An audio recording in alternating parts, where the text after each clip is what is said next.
而家呢，我哋講小說和歌劇中的蕩婦卡門。咁我哋呢，先聽聽歌劇卡門嘅序曲。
咁而家我哋咧就開始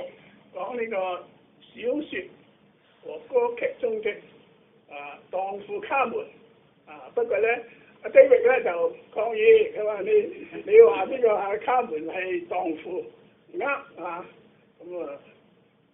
呢個咧呢個蕩婦卡門我唔係我叫佢嘅，就上個世紀有部電影叫做《蕩婦卡門》。咁我記得咧。唔知係咪喺上海睇？嗰陣就馮屍比演嘅嗰啲。咁啊，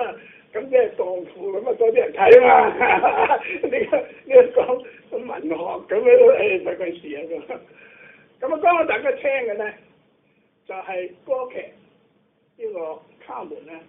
嗰個序曲嚟嘅，即係佢呢個歌劇咧就係4幕嘅歌劇嚟。咁啊，4幕劇嘅前頭啦，咁就嗰個序曲。咁我哋聽到咧，佢嗰後邊咧，好悲哀好悲慘。佢即係預示咧，即係呢個卡門咧個命運好悲慘，係悲劇嘅結局咁樣。咁咧呢個啲歌劇咧，啲歌劇卡門咧，我相信咧就個個都熟悉嘅。就雖然你可能從來冇睇過歌劇，或者你根本對西洋音樂嗰啲嘢唔了解嘅，但係咧，你一定講唔明嘅，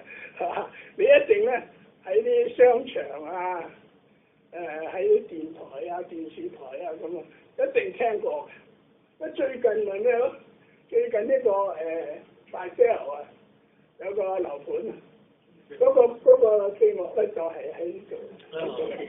就係差唔多啊一隻，即係愛情是一隻鳥咁樣嘅一個喺嗰度嚟嘅。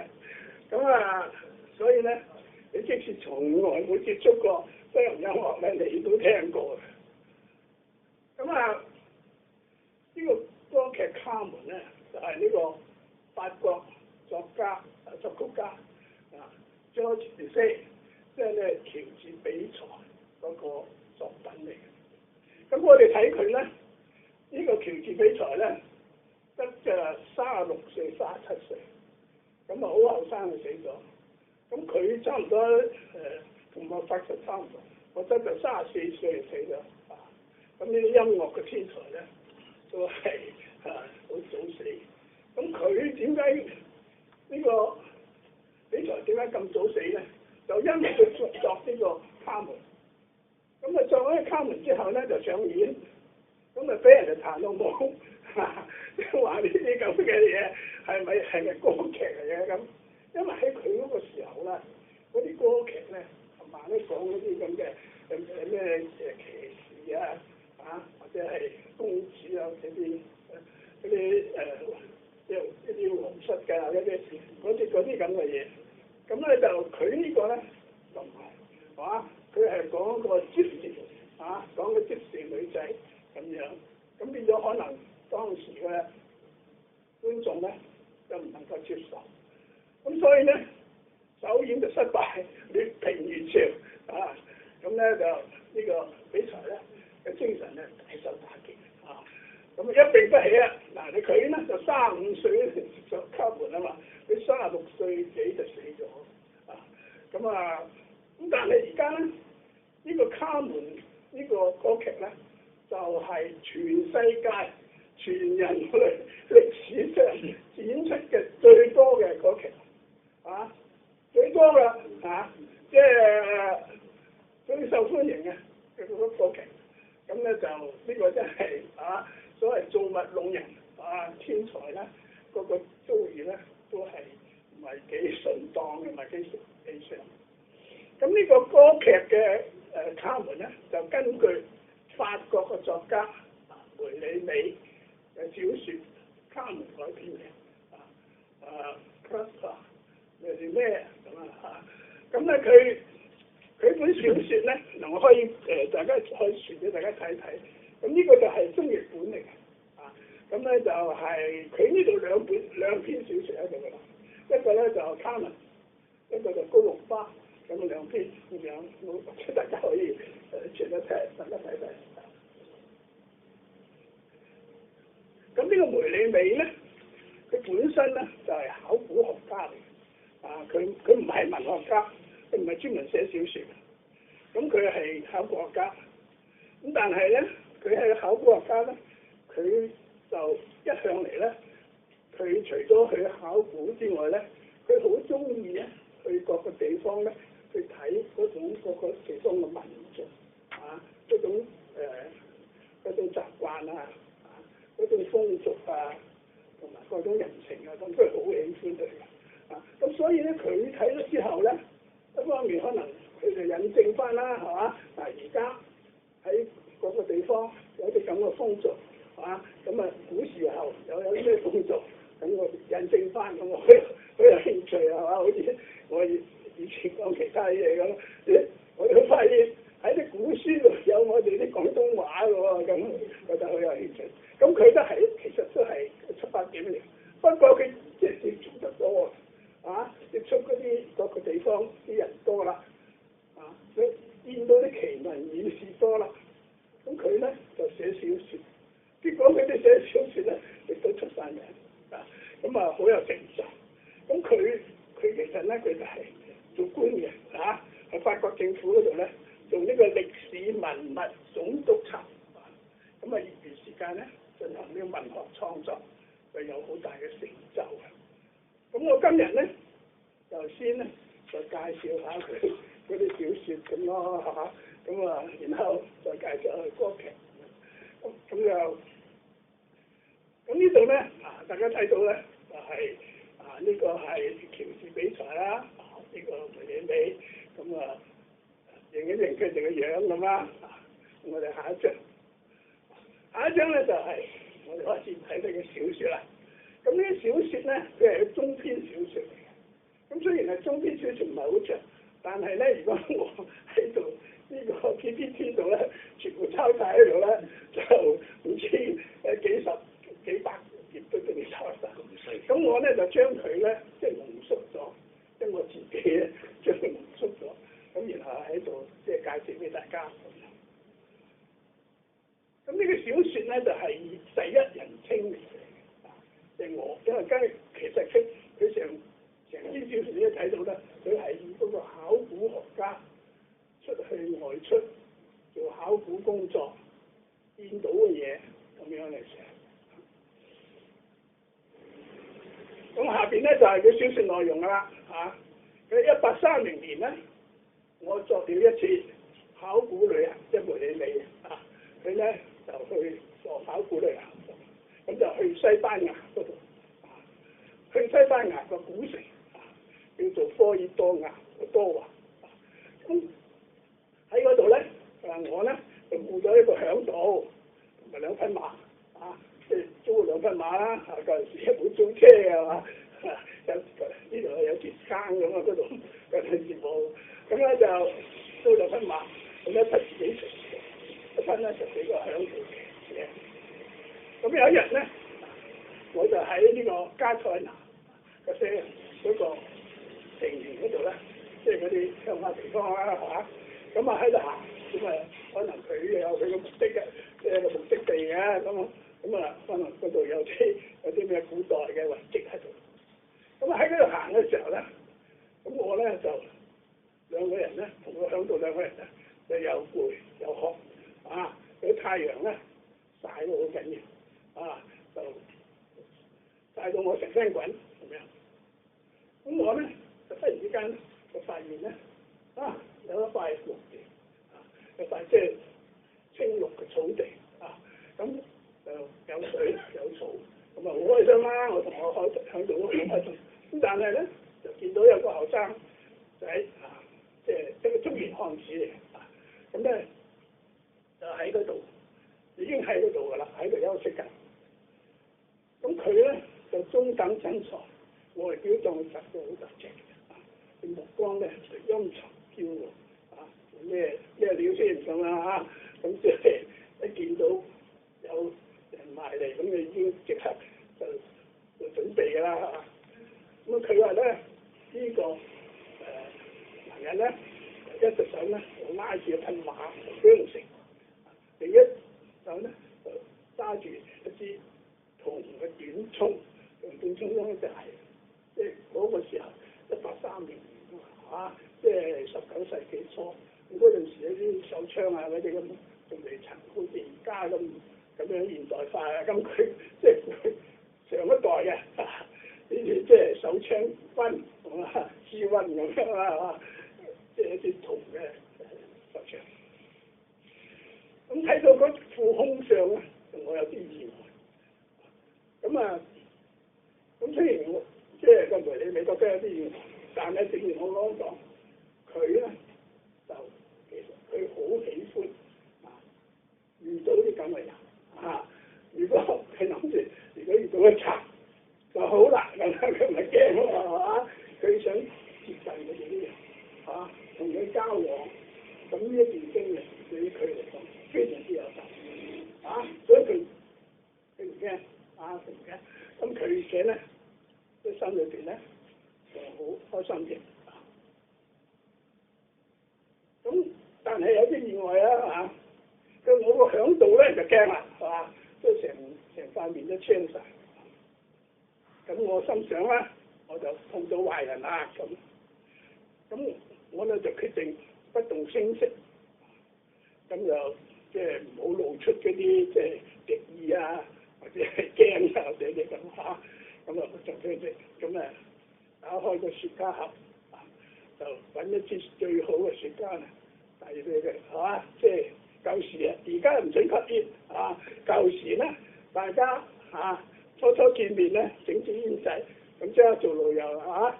而家唔準吸煙，咁啊到第大家見面講咩咧咁難啲嚇，咁佢又俾支煙佢，咁佢即刻咧就兩個人之間嘅敵意咧已經消解咗啦嚇，咁佢咧就好高興，即係講嗰個男人好高興就抽起上嚟食煙啦，我好久都冇抽煙啦，咁樣佢嗰啲嗰個係賊嚟㗎嘛，賊咧咁咪就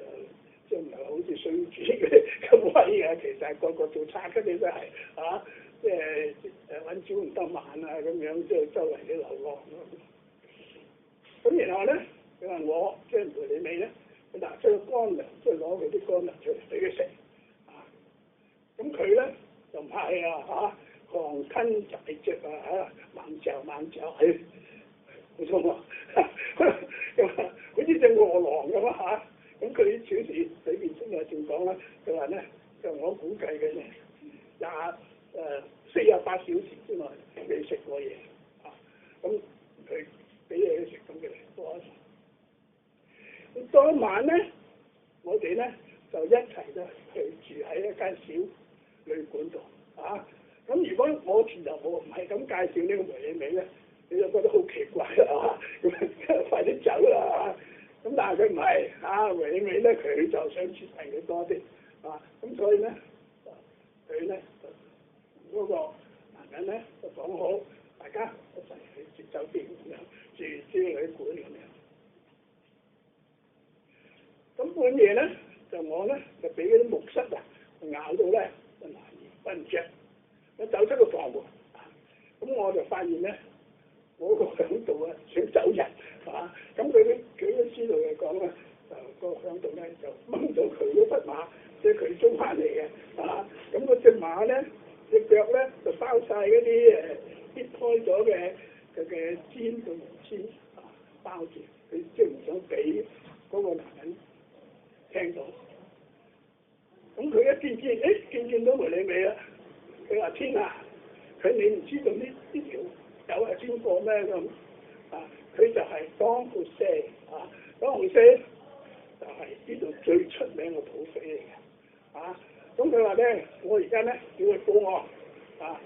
如果能夠將佢捉到咧，我就能夠得到200杜加北嘅獎金，即係佢嗰度都會西班牙貨幣啦咁我而家去報案。咁梅里美咧就唔好即係你答應咗我做向導嘅，你走咗去咁我點搞咁樣？即係總之係即係攔住佢，但佢唔聽係嘛？哇！呢啲咁嘅賊你仲唔走啊？你唔走我走啦咁。咁佢走咗之後咧，咁梅里美咧即刻走去同個男人講：喂，快啲起身啦有事就嚟捉你啦，快啲走啦咁。咁同時咧就將我即係梅里美咧剩低呢幾支雪茄送咗俾佢。咁佢咧就揸我手出聲揸我手揸起嗰支短衝嗰隻佢嘅手槍啦，同埋搭鏈即係嗰啲包袱包袱係整成長條形嘅，咁可以兩頭可以綁住胸前啦，綁住個肚即係嗰個腰圍嗰度，咁就走啦。咁不一會咧，我就聽到佢個馬咧喺個田野度飛奔，咁我哋下一咁佢走咗啦，咁第日咧，我咧淨係靠住呢個多華河個堤岸嗰度咧，就喺度吸煙。咁喺呢度咧，因為我蒙縮咗嘛，其實咧仲有一段都有趣嘅，可能我想整埋落去嗰個咧佢嗰度咧就講咩咧？佢講咧，個多華嗰個地方咧有個咁嘅風俗，有啲咁嘅習俗，就係咧每日咧喺個晚土嘅鐘聲教堂啊，敲咗晚土嘅鐘聲之後咧，就有好多女人咧就剝晒衫，就走去嗰個愛荷華河度咧去沖涼去沖涼，大家剝晒衫，因為佢即係西方都係咁樣啦，係嘛？咁佢就個個屋企都有個鐘啊嘛，係嘛？咁佢就要聽教堂啊，教堂咧朝頭早就敲個早禱嘅鐘聲，叮當叮當，咁啲人咧成間咧咁一齊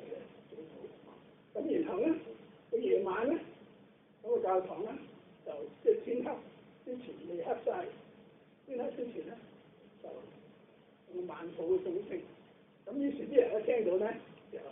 即係祈禱，咁佢即係一定每日都要做嘅。咁啊晚禱鐘聲嘅時候咧，咁咧就見到好多女人咧就除晒衫，就走到去河度沖涼。咁點解會有啲咁嘅嘢咧？有啲咁嘅習俗咧？就因為咧喺嗰個時候嗰個時代咧就係1830年咧，就係歐洲開始工業化，開始工業化咧，咁就起咗好多開咗好多工廠，啲工廠咧有啲輕工業，有啲重工業啦，啲輕工業咧就請好多女工嘅，咁啲女工咧就農民工啦，咁佢咧就係喺鄉下走出嚟，咁即係梗係好窮㗎啦，係嘛？咁佢窮啊，咁佢成班人住一齊，佢住嘅地方冇地方沖涼㗎嘛，係嘛？所以咧，佢哋咧就即係經濟上嘅原因或者社會上嘅原因，就造成佢咧就嗰個時候咧，大家都對他唔沖涼，或者佢唔落曬啊，或者嗰啲貼身嘅落曬，唔知佢啦佢冇講啦。咁佢嗰啲一班女人喺度洗身啦，啲男人咧就好多男人咧就企晒喺河邊咁雖然咧就都係已經天黑㗎啦，咁咧佢就但係咧都好似睇到啲嘢喎咁咁個個喺度睇咁佢話咧我咧就亦都喺嗰個時候咧，我都出埋我都去睇。咁當然對起尾咧，咁啊女人都係冇話未見過嘅係嘛？咁但係佢嘅意思咧，佢咧就係想觀察呢個習俗呢個古城，呢個古城咁點解會有呢個習俗咧？嗰啲人係點樣嘅咧？咁樣佢即係一種研究，一種社會嘅研究。咁即係好似香港咁啦，中環廣場咁星期日咁成班嘅咖啡人咁啊，中環嗰度咁佢亦都係一樣咁佢啲女人沖涼咯，咁咁本來咧就係為咗沖涼，咁但係後嚟咧就成為大家一個聚會啦，嗰種開心嘅成日做工嗰種辛苦而家大家一齊幾開心你男人睇下冇所謂啦，是但你啦咁咁正係我喺度抽煙嘅時候咧，就見到個女人咧就行埋嚟我度佢穿得很寒酸。咁呢個女人咧後邊嚟講啦，就係卡門咁個卡門咧，其實咧佢都係想去沖涼，不過兩眼望到，咦？有個外國人喺度喎，咁法國人喺度喎，咁不如叫我嚟掹先，咁埋去睇下有啲咩着數揾下喎，係嘛？咁好多人都係咁樣嘅唔係好多人，即係佢哋呢個階層嘅人係咁。咁佢咧就見到即係佢哋咧喺度食煙，咁佢黃先生咁得閒啦，咁樣啦，諸如此類咁你未見到佢咧，好靚眼又好大，身材咧好靚咁佢自稱咧就係波希米亞人，波希米亞咧就係本來咧就係東歐嗰度一個區，即係喺東西部嗰個區。咁嗰區咧就有好多呢個 Gypsy 咧就聚集喺嗰度。咁就但係咧，除咗呢個之外咧，保險嘢咧喺東歐嚟講咧係一個比較古老有傳統嘅地方。佢咧就而家我哋有啲設計嗰啲 fashion 嗰啲咁都有一個bohemian嗰種 fashion 就即係唔同啲嘅咁樣啊。咁所以佢就唔話自己係 Gypsy， 就話自己咧就係 bohemian。咁個名咧叫做卡門西塔，卡門就佢嘅名，西塔咧就係佢姓。咁佢咧就要同我算命，咁佢話咁我就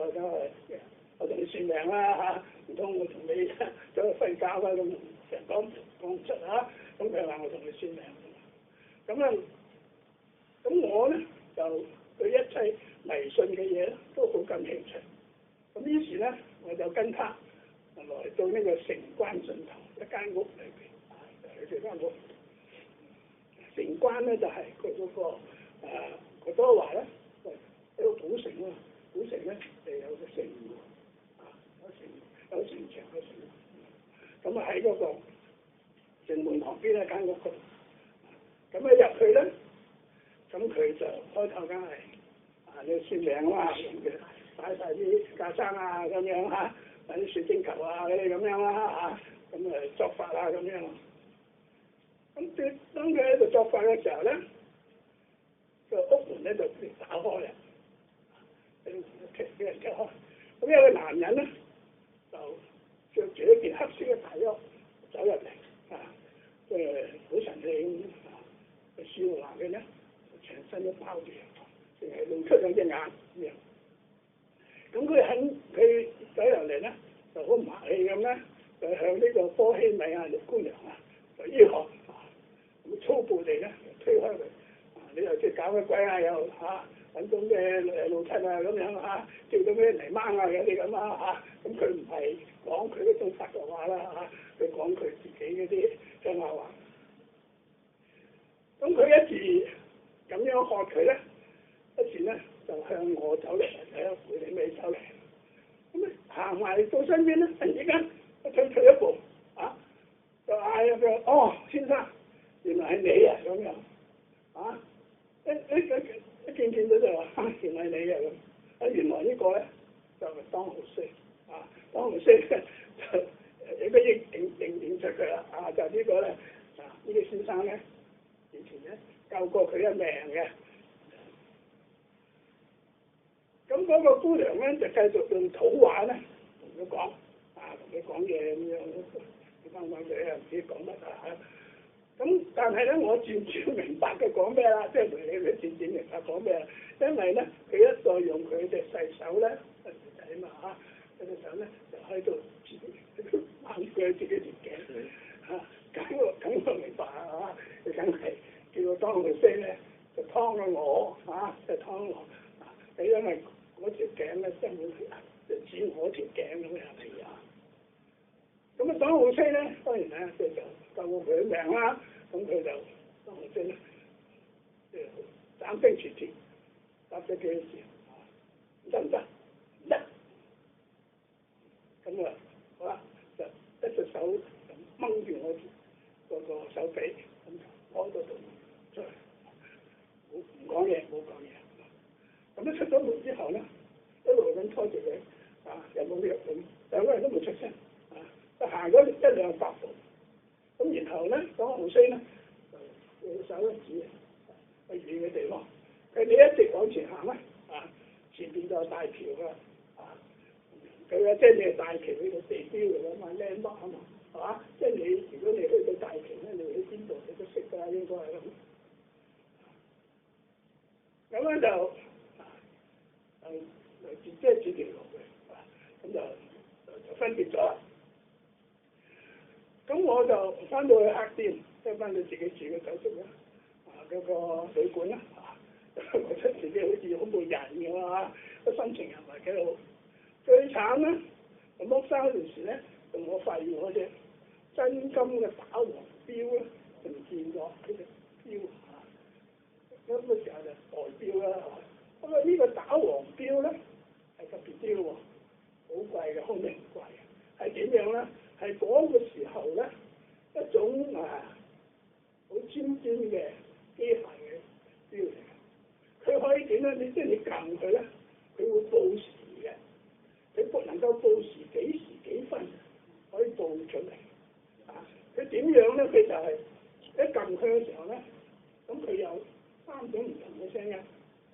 譬如話當當咁啦，譬如3點35分咁啦，咁佢當當當，咁即係表示翻幾時。咁然後咧就第二個聲音，譬如話咔咔咁表示咧，即係2刻都即係3點半啦。咁然後咧就叮叮叮叮叮咁樣。咁你就知道咧你唔使睇個錶嘅，我撳一撳咧就知道係3點35分。咁你其他啲鐘數都一樣。咁呢個咧就係一個喺當時嚟講咧係一個好名貴嘅。咁而家我哋啲即係啲機械錶都幾萬嘅，幾10萬，可能都冇。可能嗰啲工藝咧唔知係咪失傳咗。咁見咗隻金錶啦咁考古漫遊啦，幾個月之後啦，咁我諗住翻去法國，即係回理美，諗住翻去法國。咁我又途經呢個愛多華咁我咧就諗起咧，我咧就想查啲資料嘅考古嘛，成日都要查啲舊書、古書嗰啲咁，查啲地圖嗰啲咁咁但係嗰個時候咧就冇大學嘅，亦都冇或者有即係好少嘅亦都冇圖書館嘅嗰啲咁，所有啲學校同埋嗰啲圖書館呢啲個功能咧，都係擠喺嗰個修道院嗰度即係你如果想查啲咩記憶修道院有晒咩資料有晒。咁有啲人想學嗰啲宗教理論或者其他嘅，甚至天文地理咁嗰度啲修士咧都會有得講嘅。咁佢又喺度查資料，咁嗰度嘅神父咧大為驚訝喎，以為我咧就遭到土匪搶劫，已經不在人世已經俾土匪劏咗。咁點解會咁咧？咁原來咧佢哋咧就喺個警察局度咧就見到我嗰隻錶，即係見到我隻錶，嗰神父就見到嗰隻錶。咁佢錶咧就喺嗰個強盜嗰度咧繳翻嚟嘅。咁繳翻嚟咧，咁即係個強盜就捉到啦。咁嗰個強盜係咩？邊個咧？就係當紅色就呢個強盜當紅色就喺當紅色嗰度咧攞翻隻錶，即係喺警察局。咁佢嗰啲神父啦會睇到，咁而家見到咦，乜你未死咩咁？冇啦，咁不過佢話我俾人偷咗。咁咧當號星咧就韞喺個監度。咁後日咧就要吊頸啦，要絞刑。咁於是咧我就帶一包雪茄啦去參加。因為正如我剛剛講，個梅里美人佢好中意接近呢個人，中意接近呢個人，即係佢一方面佢考古有咁嘅需要，另一方面咧佢嘅性格係咁，佢寫小説咁，亦都需要啲資料咁所以咧佢就去探佢，就帶埋包雪茄啦，最好啦嘅男人嚟講舊時而家唔準食煙啦。所以好多男人原來好冇癮嘅到而家慢慢都習慣咗啦，即係唔食煙啦。近時覺得好冇癮即係覺得簡直人生冇意義咁飯後一支煙，快樂似神仙。咁而家冇啦，神仙冇得做咁而家你要講健康啊，咁甚至咧就又唔食得，糖又唔食得，油又唔食得，蛋又唔食得，蛋都唔食得喎啊！你嘅蛋白質多咗滯都唔掂喎，係影響你嘅腎喎。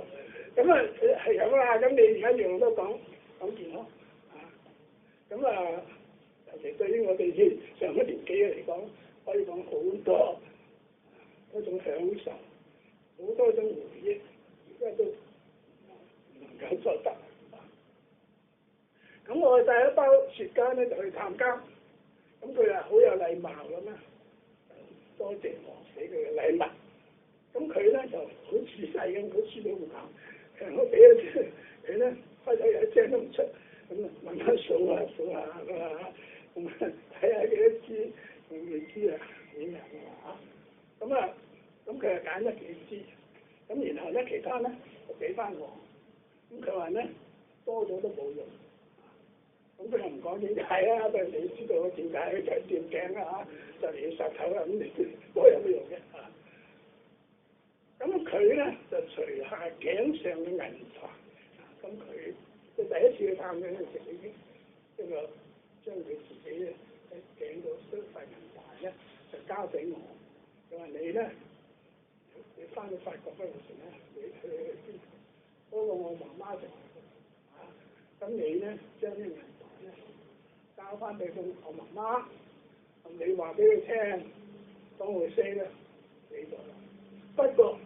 你唔好話俾佢聽我係點樣死嘅，即係冇話俾佢聽係絞刑係斬頭，即係咁樣死，係犯法死嘅，唔好講，即交代佢。咁第二日咧，即係回嚟尾咧，又去探監，又去再見。咁第二次見佢嗰陣時咧。呢個黨浩星咧就講自己嘅身世，佢話：我叫做當浩星，我係巴斯克人，世代咧都係基督徒。咁呢一句好緊要啊！呢句咧表示咧，當浩星咧時時都想話俾人聽，佢係好人，佢世代都係好人嚟嘅啊！就唔係話好似《水滸傳》嗰啲上咗梁山之後就以就係梁山好漢自豪，唔係嘅佢哋多數人嚟講即係做咗賊啦，佢都想話俾人聽啦，佢咧係好人嚟嘅佢嘅祖先都係好人，佢屋企都係好人。咁但係佢呢度咧，淨係話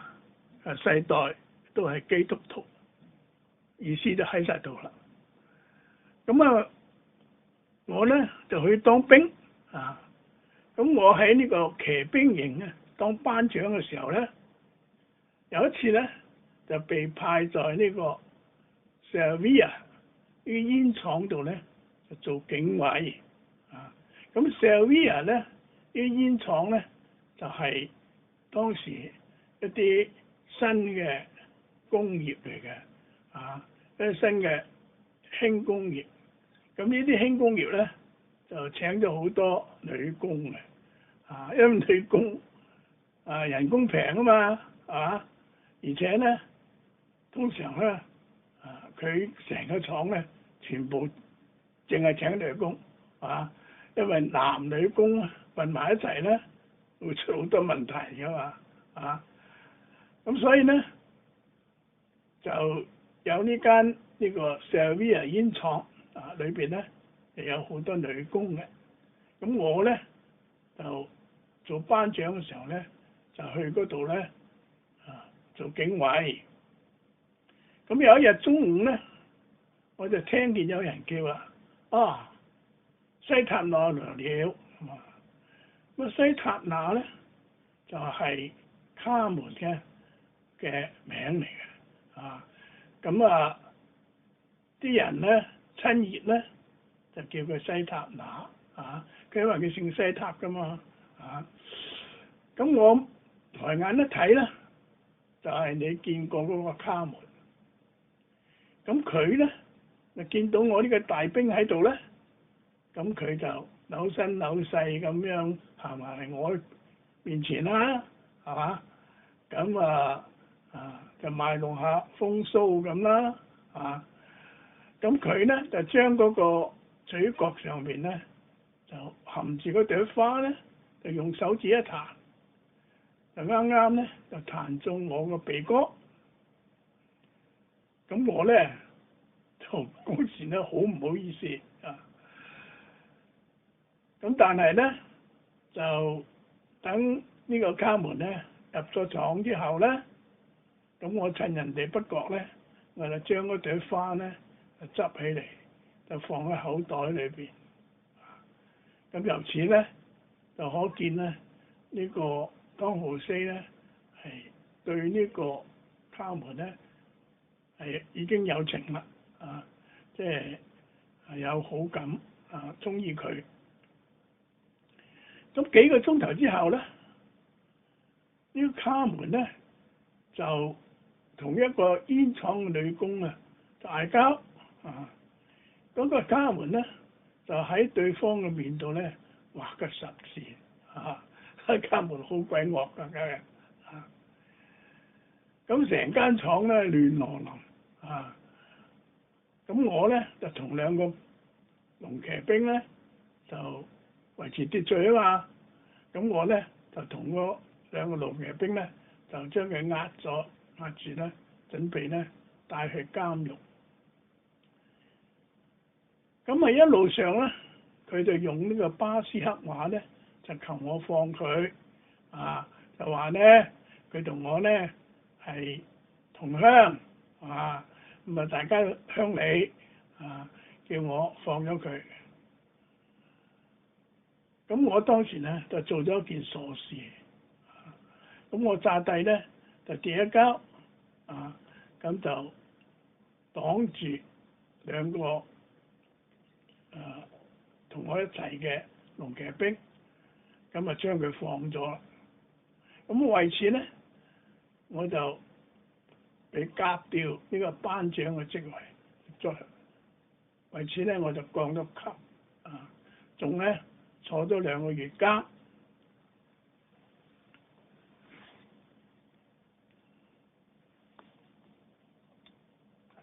咁呢度咧，我哋見到咧一幅咧就係呢個小説裏邊嘅插圖嚟嘅，小説卡門裏邊嘅插圖咁咧就係卡門咧初初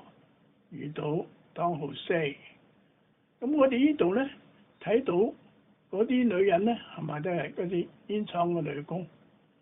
咁我哋可能好奇怪喎，係嘛？嗰啲女工又唔係著呢個工人裝咧，其實咧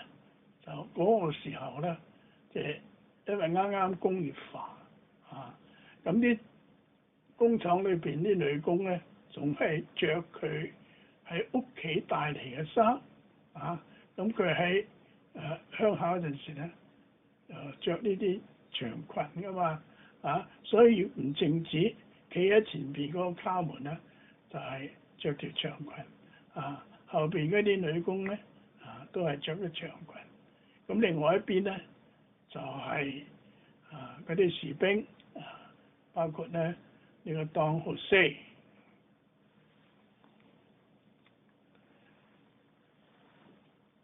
咁出咗獄之後咧，我就被派喺呢個上校嘅門口嘅站崗。嗰陣時我降級啦，做到個普通嘅士兵啦。咁我喺上校門口站崗。咁我又遇到卡門啦。咁因為上校咧，佢屋企咧就有喜慶就開 party，咁咧就請咗一班呢個即時人咧，就去佢屋企表演咁所以咧就見到我，咁佢趁人哋冇注意咁我揾咗機會咧，就對我講，叫我咧就去登街一間Bohemia嘅人個屋裏邊咁我收到啦，收到之後咧，我第日咧我就去嗰間屋去揾佢啦。咁我哋咧喺嗰度咧住咗一日咁一想到嗰日咧我就忘記明日點噶啦佢話講咧，佢話我一想到嗰日咧我覺得好幸福我覺得好舒服我覺得咧好快樂咁到而家我雖然坐緊監我仲好回味我哋嗰一日嘅情形。咁第二日咧，卡門咧同我分手嗰陣時，同我講照我哋嘅規矩即係照佢吉普賽人嘅規矩啦。咁我咧同你而家咧就大家扯平啦咁你上次放我個恩典咧嗱，我已經報答咗俾你啦我已經陪咗你一日啦。咁以後咧我就唔會欠你乜嘢，你亦都冇欠我乜嘢啦再見啦咁樣。咁佢書度咧唔講佢即係分咗手之後咧，就嗰個當浩西咧就好想念佢好想念佢咧，就成日咧喺街度遊蕩咧，想再撞到卡門，但係咧就見唔到卡門。但係咧幾個禮拜之後咧，有一日晚上，咁我咧就啱啱喺個城門口度站崗咁咧就佢又出現啦咁佢咧就要我咧放一隊走私客入城咁開始嗰陣時咧我都唔肯咁我就話你都講咗啦係嘛，而家咧我再欠你咩嘢啦你又唔再欠我乜嘢啦咁而家咧你又要我犯罪咁我咧又要受罰，我可能咧又要坐監咁開頭咧佢話我唔肯，但係後嚟咧佢就話佢話你唔想去登街嗰間屋咩咁佢都咁樣講咧，咁我心就軟啦又答應咗佢，就放咗嗰班走私客入城。咁佢當時咧喺19世紀初咧，佢歐洲咧仲係分開咧好多個細嘅國家嘅咁而家國家裏邊咧個城市咁或者各個區咧都自己獨立收稅嘅即係你入我城咧，你係要交稅咁所以咧一幫貨物咧，佢要經過一段路咧，佢要俾好多稅嘅所以我哋如果係去呢個歐洲旅行如果你喺萊茵河啦坐 cruise 咁咁你會見到咧萊茵河兩邊咧有好多呢啲堡壘，咁我哋可能覺得好浪漫咧，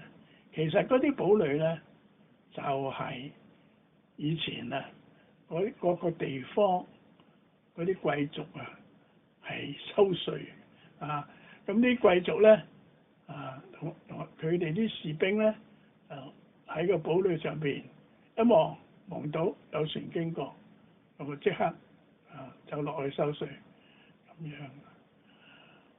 咁所以咧就係每個差唔多每個城市都有人喺門口收稅因為要俾咗稅先至可以入得去咁樣，先至可以經過咁我咧就放咗放咗呢班走私客入城。咁第二日咧，我就去嗰間屋度又去等佢。咁佢好耐先嚟啊！咁見到面咧，就嘈起上嚟啊！因為佢話咧，你琴日咧喺度丟橋扭擰係嘛？叫你幫少少嘢咧，你都唔肯你都唔係真愛我嘅咁樣嘈咗幾句，嘈咗幾句之後咧，呢個卡門咧就走翻出去。咁走翻出去咧，我咧就好冇癮啦當好衰啊，覺得好冇癮。咁自己咧亦都行到街上邊，咁自己咧走咗入去一間教堂嗰度，一個陰暗嘅角落咧，喺度自己流眼淚。咁忽然之間咧，我就聽到佢把聲喎，卡門把聲喎，老鄉仲嬲我咩？我真係愛上你啦！咁你卡門咧就嚟嬲翻佢咯，係嘛？咁我哋咧就講和啦。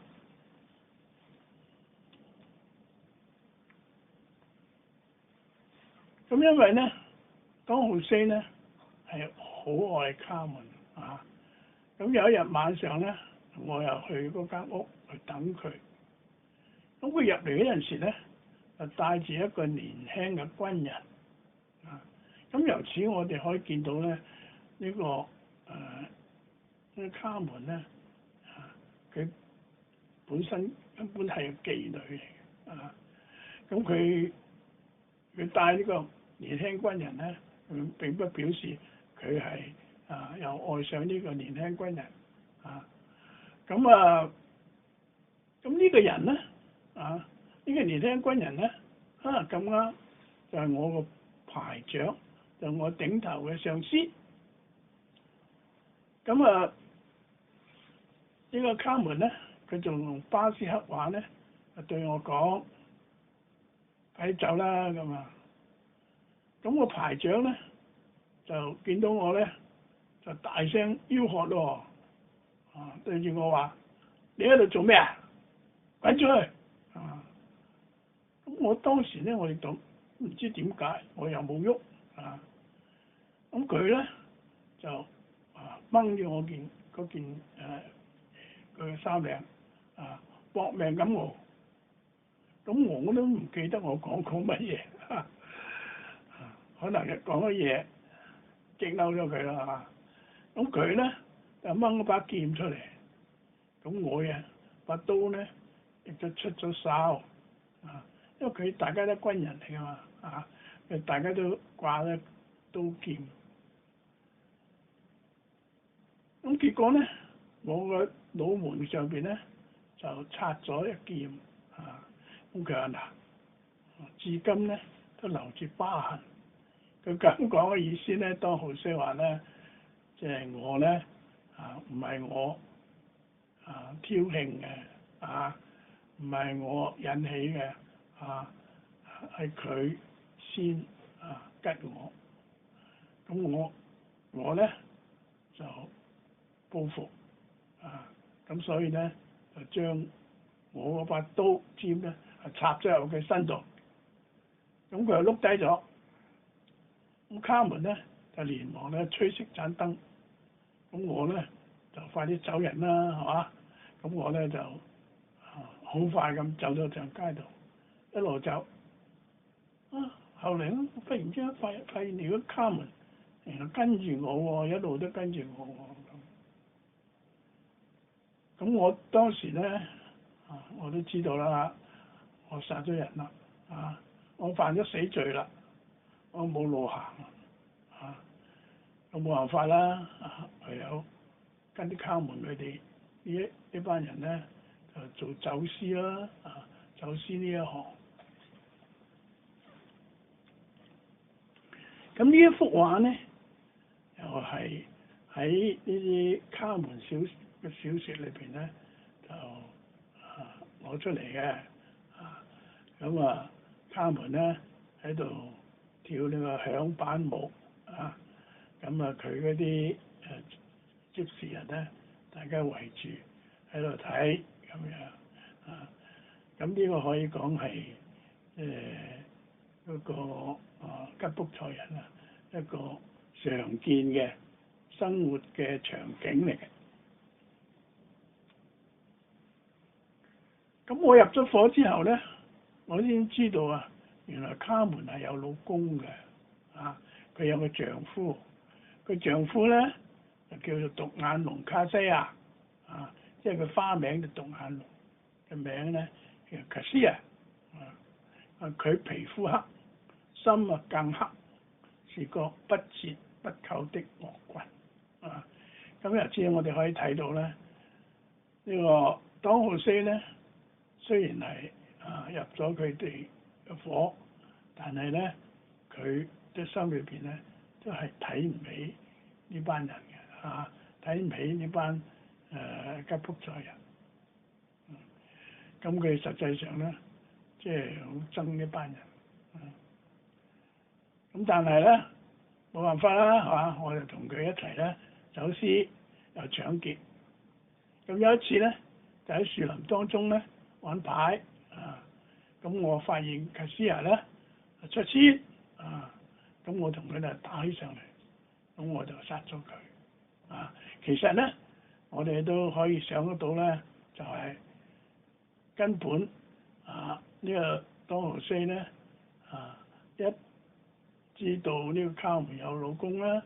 或者一見到卡門老公咧，已經想殺佢噶啦因為個當浩西好中意卡門啊嘛咁而家咧只係借個機會咧嚟殺咗呢個獨眼龍。咁但係咧，我殺咗個獨眼龍之後咧，卡門就唔係幾開心喎卡門話：你係個笨蛋，你係個傻瓜，你係一個真正的外人嗱呢一句説話咧，都好值得我哋留意嘅，就係、是、卡門呢班人咧我剛都講啦，即係吉卜賽人係一啲成班咧都係周圍流浪嘅係社會嘅低下階層，但係呢啲咧只係外人睇佢哋喎，佢哋自己咧就覺得佢哋自己呢班人咧係好親愛嘅就係自己呢班人咧係好聰明嘅咁佢哋咧實際上心裏邊咧亦都睇唔起嗰啲外頭嘅人咁當然外邊啲人，譬如好似呢個當浩西剛講，佢係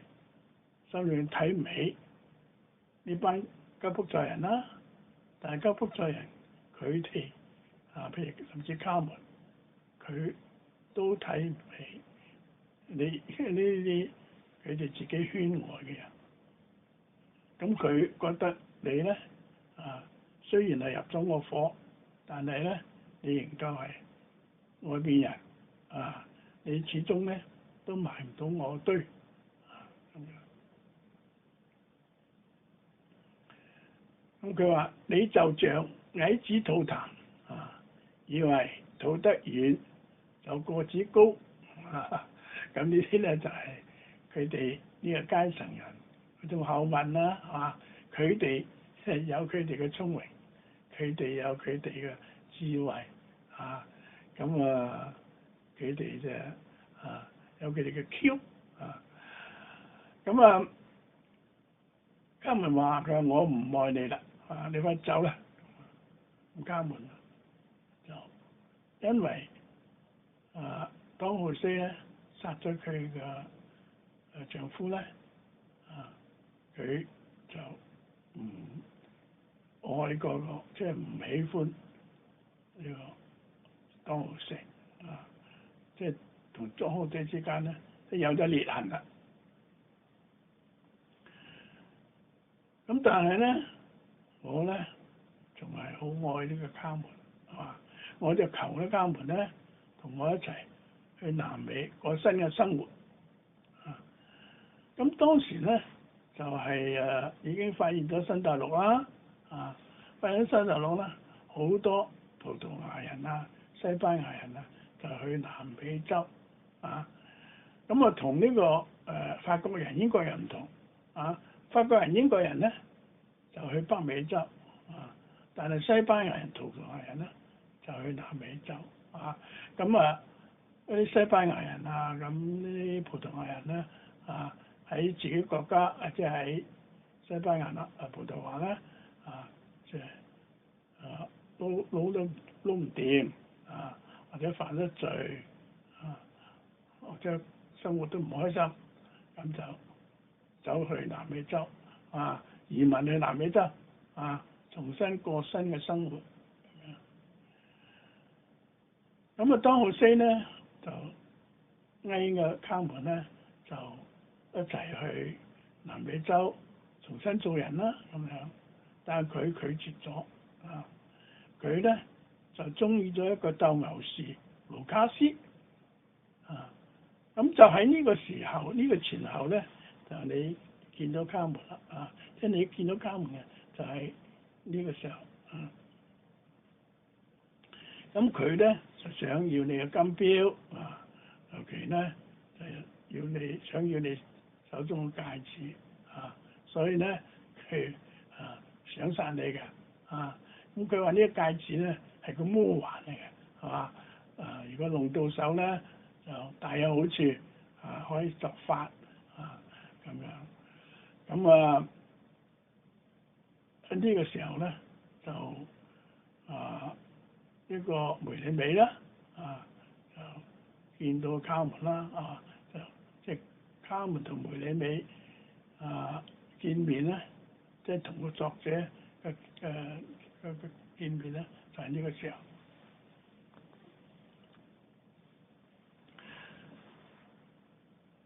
咁喺個鬥牛場上邊咧我咧就睇見呢個盧卡斯就從牛嘅身上邊咧就攞落嚟一塊呢個醜帶嘅花結呢個用絲綢嚟綁成嘅，即係一朵大花咁啦咁因為鬥牛咧當時就係西班牙人好喜歡睇嘅節目係嘛，咁有呢個鬥牛表演啦，鬥牛表演就都要收門費你俾錢，咁所以咧就係整得好睇咁所以咧好多即係嗰啲啲牛上邊咧都綁住隻花，咁好睇啲嘛咁即係當隻牛被殺啦或者受傷倒地之後咧，咁個鬥牛士咧就攞咗佢嗰朵醜大花就好多時候咧就揸住朵花咧就繞場一周咁接受呢個群眾嘅歡呼啦咁佢呢次咧佢就將呢個醜大花結咧就當眾咧獻俾卡門咁呢個當浩西睇喺眼上邊啦係嘛，咁就好谷氣啦係嘛，見到卡門咧就將嗰朵花咧仲綁喺身度先咁好嬲咁嗰一日咧就個盧卡斯咧俾隻牛當空一撞，隻牛咧喺佢身上面咧就踩過，咁冇講有冇死咁隔咗2日咧，我又求咧卡門咧一齊去美洲咁卡門話：我跟你去死，冇錯但係我不再跟你生活，即係話咧，如果你要我死或者我同你一齊死，我可以跟你去死但係咧我唔想再同你一齊生活啦。咁當浩西咧就嬲到極啦就斬咗佢2刀，就殺死咗佢。咁咧佢話：我把他埋在樹林裏然了即係埋好咗之後咧，我就自首，所以咧你就喺度見到我啦咁呢個咧就係呢個小説他們嘅成個故事。咁呢度咧，我哋睇到咧又係小説他們嘅一個插圖就係他們咧被殺嘅一個場面。咁下邊咧，我哋就講呢個歌劇啦咁呢個歌劇咧，我哋啱啱已經聽過呢個歌劇《他們》嘅序曲啦幾好聽啦咁呢個歌劇《他們》咧一共有4幕㗎咁第一幕咧就係 Sevilla 嘅廣場個 Sevilla 咧就係一個城市嚟嘅咁佢城市旁邊咧就係古多華咁樣就所以咧呢個故事咧就係發生喺Sevilla 同埋古多華呢個區咁大幕拉開咧就個舞台嘅佈景咧就係一邊咧就係嗰個製煙廠嘅門口成個舞台咧就佈置成一個廣場咁廣場上邊咧有好多人其中咧有士兵啦，有遊人啦，有小孩子啦，細路哥啦咁佢哋咧就喺度吵鬧啦，喺度嬉笑啦，同埋談話咁所有呢啲吵鬧嬉笑同埋傾偈咧都係唱出嚟因為歌劇嘛歌劇所以咧所有嘅對話咧都係唱出嚟。咁有一個鄉村姑娘咧就上場呢個鄉村姑娘咧叫做 Michaela咁呢個 Michaela 咧就喺小説裏邊咧係冇嘅剛剛大家我已經介紹過呢本小説啦咁佢就根本冇呢個 Michaela 呢個人呢個人物咧就係當浩西咧呢個人物咧係當浩西嘅未婚妻咁係呢個調節比賽咧自己作出嚟嘅佢咧就作呢個一個人物出嚟咧就利用佢咧嚟穿針引線啦嚟展開成個故事咁樣咁呢個人喺歌劇當中好重要咁佢第一幕咧就係佢先上場咁佢上場咧就係向呢個即係除咗群眾當中，佢啲群眾原來喺呢個廣場之外咧，就係佢第一個上嚟上舞台。咁佢咧就向呢個士兵咧就探聽呢個當浩西因為佢係當浩西嘅未婚妻嘛咁佢就問啲士兵當浩西喺邊度咁啲士兵就話俾佢聽，而家咧佢仲喺度當班，不過佢一陣就會嚟㗎啦咁樣。咁於是咧 Michaela 就下場咁然後咧就個煙廠嘅女工卡門就上場啦咁佢咧就卡門咧就唱愛情是隻自由的鳥兒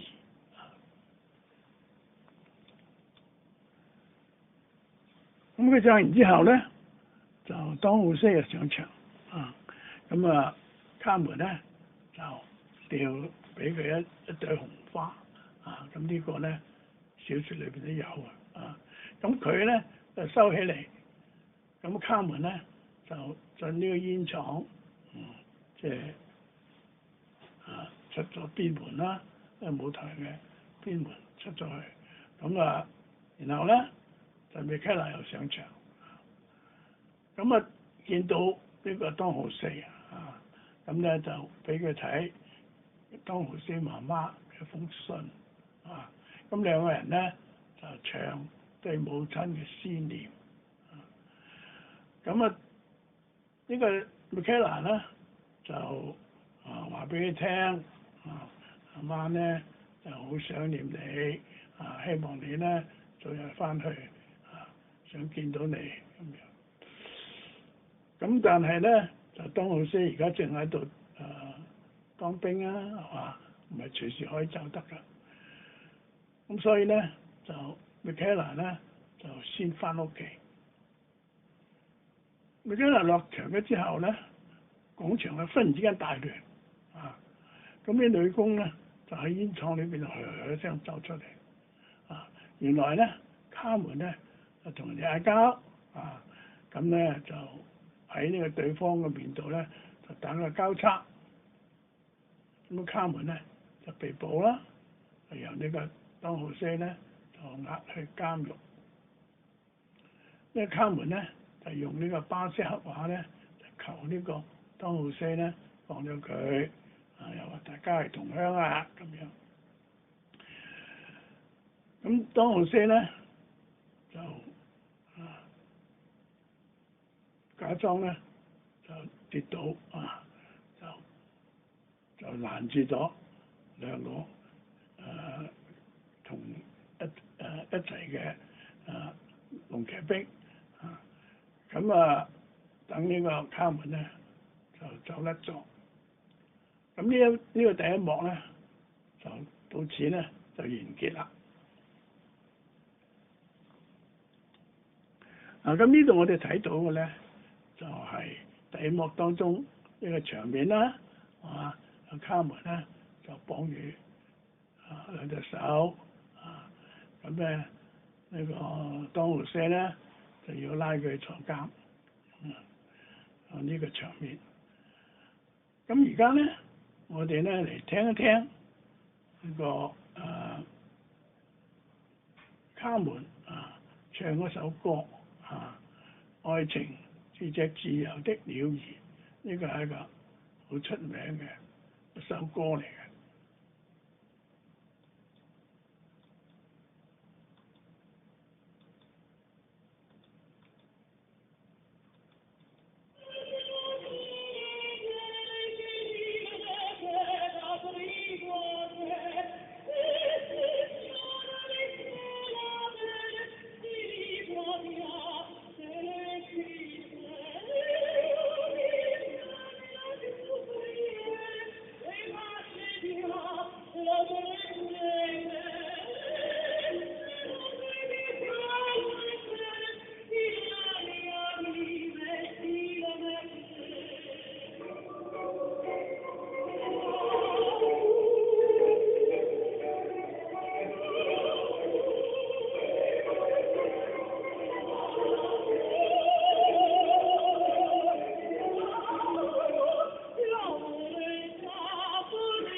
咁啊幾好聽啊，係嘛？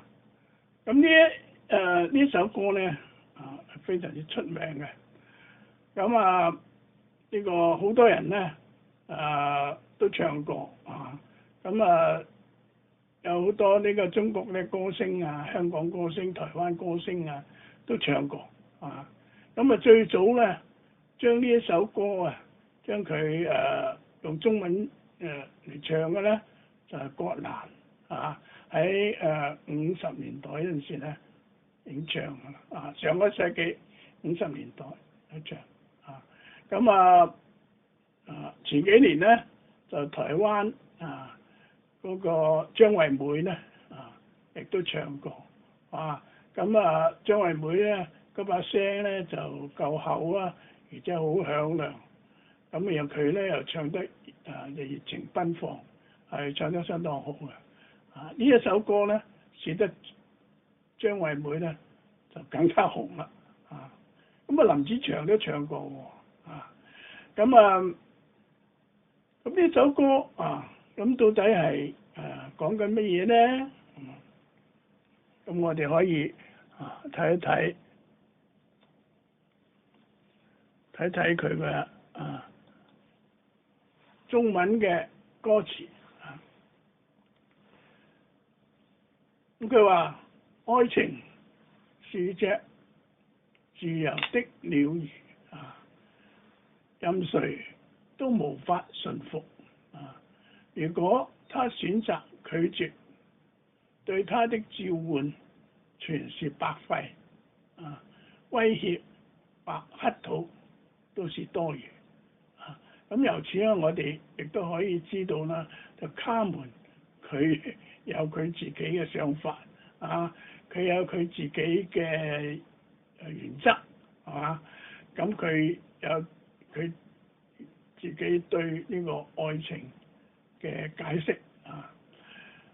咁總之咧佢哋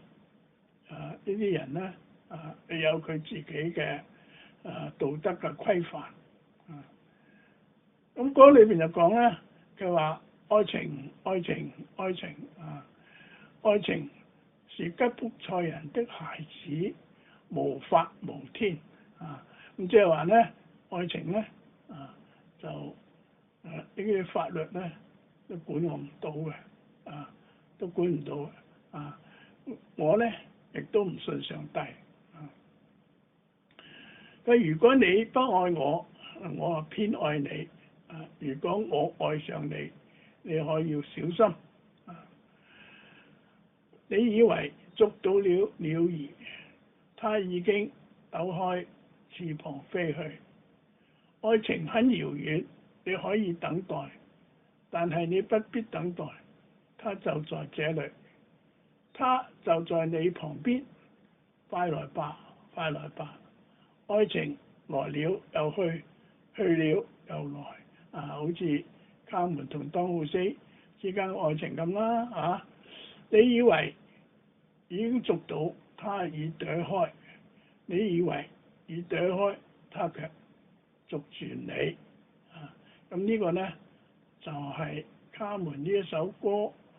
嘅中文嘅譯本佢嘅歌詞嘅中文嘅譯本。咁而家呢，我哋去睇呢個歌劇《卡門》嘅第二幕。咁第二幕呢，就 Sevilla 城門邊嘅一個小酒店。咁我哋知道呢，呢個當浩西呢就被判就坐監啦，坐咗2個月監之後呢，就變為普通士兵，咁派守城門。咁佢又受呢個卡門引誘呢，就放行咗一隊走私客。咁但係呢啲嘅情節呢，喺呢個歌劇裏邊呢，都冇表現到嘅。咁我開幕嗰陣時呢，就喺呢個小酒店呢，就吉普賽人呢喺度跳舞唱歌，咁嗰啲士兵同埋啲走私客呢，就喺度圍觀。咁呢個時候呢，就呢個鬥牛士盧卡斯啊上場就唱個鬥牛士之歌咁呢首歌咧又非常之好聽，非常之出名嘅咁呢個當浩西咧上場，咁卡門咧就為他跳呢個手響板舞，咁歌聲當中咧就勸呢個當浩西咧一齊上山過自由舒暢嘅生活。咁當浩西咧正喺度猶豫咧，咁佢個隊長咧就上場，就命令咧呢個當浩西咧立刻離開。咁兩個人咧就口角，咁咧當浩西咧就殺死咗個隊長，咁只好加入個賊幫。咁我哋見到咧呢度咧就又同一個小説咧嘅情節咧又唔同啦咁喺小説當中咧呢個當浩西咧殺佢嘅隊長咧就唔係咁樣，即係唔係咁嘅情形下邊殺嘅咁但係咧就呢個歌劇咧就唔係電影啊嘛咁後嚟有電影啦，咁利用呢個電影嘅分場、電影嘅蒙太奇咁可以就嗰個表現嘅方式咧就完全唔同晒咁而家呢一個咧就係喺歌劇當中嘅表現咁雖然情節有啲唔同但係咧成個即係成個環境成個氣氛同埋主要人物咁都係都冇可以講係同呢個小説咧係相通嘅，或者冇咩大變化，冇乜大改變咁呢度咧我哋睇到咧就係第二場當中嘅一幕就呢個鬥牛士咧盧卡斯咧就同呢個卡門跳緊舞咁而家咧我哋咧就聽一聽呢個鬥牛士之歌。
咁啊幾好聽啊，係嘛？咁啊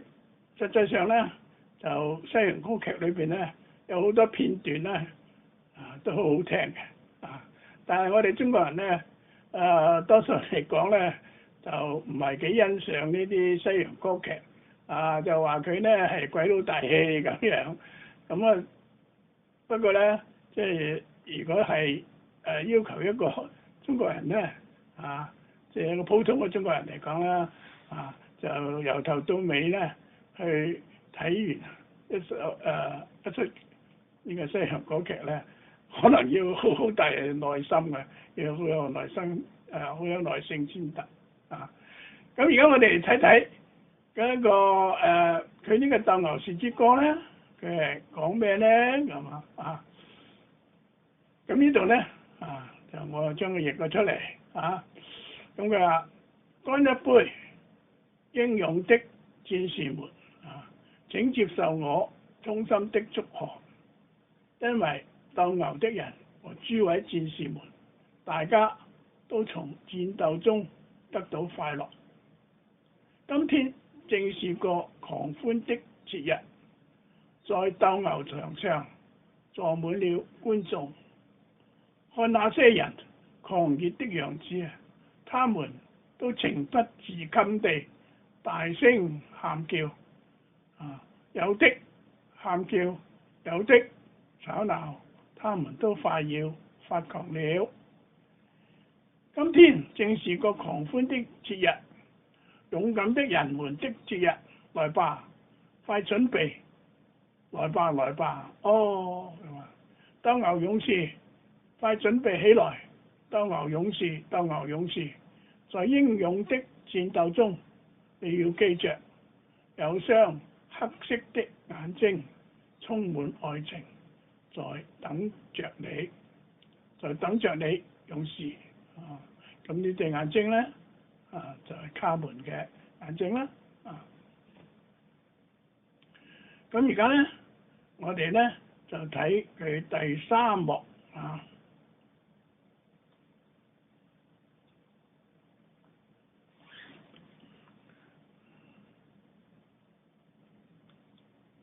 咁第3幕咧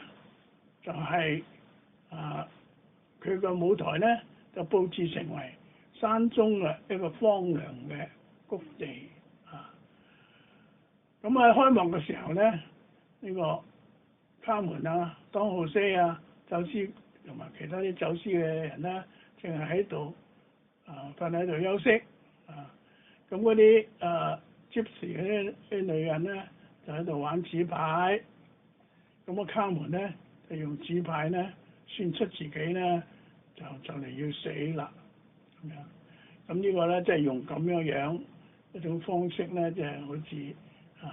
一個伏筆咁樣咁等遲啲咁卡門咧以後卡門死咧，即係唔會觀眾唔會覺得咁突然。呢個盧卡斯咧就嚟探望卡門，咁盧卡斯咧就同呢個當浩西咧就口角嗌交咁盧卡斯咧就被眾人咧就勸走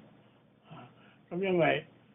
呢個時候因為當浩西已經係入咗伙啦嘛係佢哋呢班人嘅自己人嘛，咁盧卡斯係未入伙嘛，所以大家就勸佢我唔好做啦咁勸佢咁一路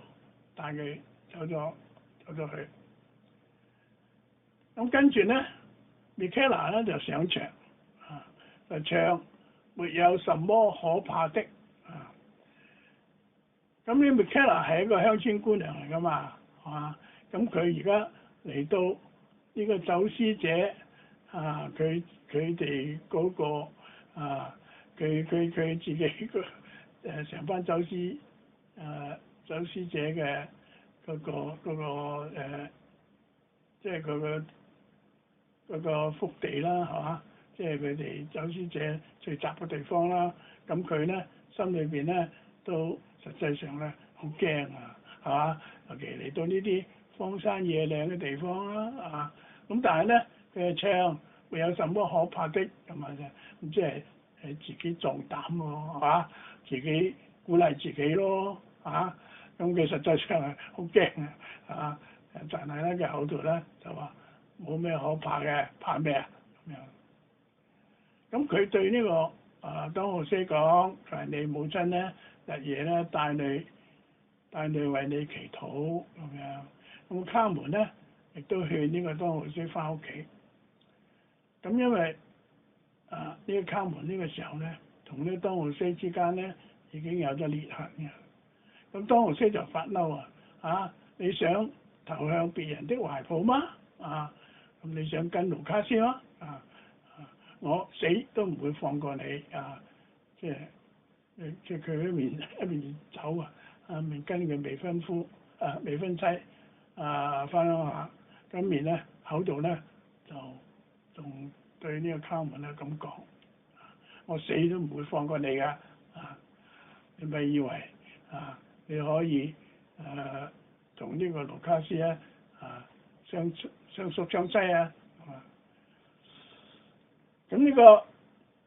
當浩斯咧就同呢 Michaela 咧就下一場咧就翻鄉下咁樣。咁第三幕咧就咁樣啦，就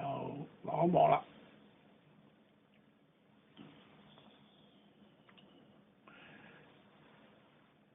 咁呢度咧就係嗰個Michaela 唱佢嘅首歌沒有什麼可怕的咁而家我哋先睇睇佢嘅中文嘅翻譯先啦，佢終於走到這個走私者的巢穴我必須見到他，把母親的話轉告給他，什麼都不怕我必須完成使命，但荒涼的景色令人膽寒，獨自一人走在這荒野是多麼孤寂，請保佑我這弱小無助的身體，我今天即將和那引誘我愛人使他喪盡名譽的美麗壞女人見面，不論她是什麼魔女，我都不害怕，我要和她交談，神請保佑我，什麼都不害怕，我必定完成使命咁而家咧，我哋聽聽呢首 Michaela 唱嘅。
咁呢個咧就係第三幕啊。咁而跟住咧就第四幕啦啊。咁第四幕啦就係 Sylvia 鬥牛場前。咁喺開幕嘅時候咧，就呢個盧卡斯啊同埋穿着豔麗嘅卡門咧一同出現啊。咁羣眾咧就歡呼啊。咁啊盧卡斯咧就入嗰個鬥牛場啊。咁所以咧佢呢個咧就唔係即係個舞台咧就唔係鬥牛場，而係鬥牛場嘅門口外出啊一個空地嗰度咁樣。咁所以咧就盧卡斯入場去鬥牛咧，咁佢就離開咗個舞台啦啊。咁呢個卡門咧就喺門，佢就冇入去呢個鬥牛場，佢就喺門口度咧就等個當號四啊，要同佢講清楚啊，佢咧就同呢個當號四咧啊要一到兩團啦咁樣。咁當號四就上場，咁佢仲嗌嗰個卡門咧就同佢走啊，咁卡門就拒絕，咁兩個人咧就對唱，咁卡門咧就把當號四送俾佢嘅戒指咧掉翻俾佢啊，咁呢個當號四咧就掹把短刀出嚟咧，向呢個卡門啊猛刺，咁咧盧卡斯出嚟見到卡門咧咁樣咧就大驚啊嚇，咁咧當號四咧就伏喺屍體上唱啊，是我殺死了他，哦我的卡門，我心愛的卡門。咁啊第四幕就完啦，咁成套歌劇咧就完啦。咁但係咧我哋咧就再睇睇啊，咁佢兩個對唱咧就先睇佢中文先啦啊。咁咧就卡門話離開我咁啊，當號四話咧卡門你跟我走啦咁啊，卡門話等我離開。當號四我唔會跟你走。當號四話你要跟佢走咩？你話俾我聽，你中意佢咩？卡門咧就話我中意佢啊，即使喺死神面前咧，我都要繼續咁講，我中意佢啊，即係中意個盧卡斯咁樣。當號四話難道我將失去我靈魂的依傍啊？佢即係話咧，卡門係佢靈魂嘅依傍嚟㗎啊！咁原來你係咁邪惡嘅，係你這個邪惡的女人，將在他懷中嘲笑我啊！我不想恐嚇你啊！你而家跟我走啦！卡門話：好吧，你殺咗我啦啊！一係殺咗我，一係等我離開啊！大概意思係咁樣啊。